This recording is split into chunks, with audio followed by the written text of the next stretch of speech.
Naučíme sa to, nemali sme sa to, to sa v škole neučí.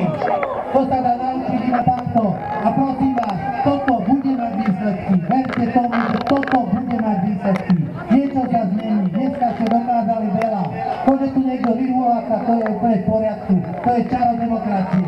Prosím vás pekne, teraz, ako sme sa krásne zišli, pokojne zhromaždili, pokojne zakričali, poprosím vás, naozaj vás poprosím, prosím vás, pokoji sa rozíďte a garantujem vám, že uvidíte zmeny.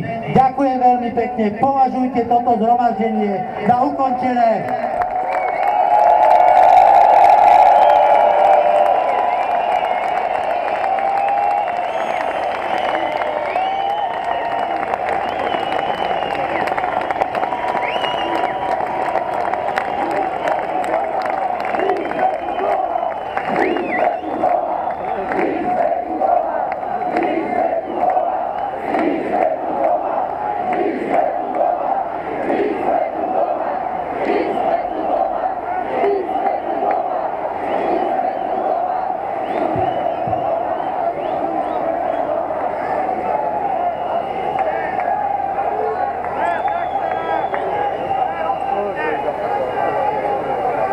Iba taká informácia, mnohí z vás, keď som išiel pomedzi vás a keď sme rozdávali sviečky, si sa pýtali, koľko nás tu je.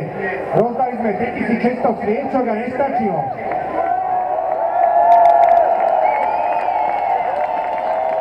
Vážení, a keď sme sa tu takto krásne zišli, prepáčte mi to, zabudli sme jednu dôležitú vec. Takéto krásne zhromaždenie je potrebné ukončiť aj dôstojne a myslím, že je tá atmosféra. Myslím, že sme na to nastavení, že je čas, aj bez hudby, verím, že to dokážeme zaspievať si našu slovenskú hymnu.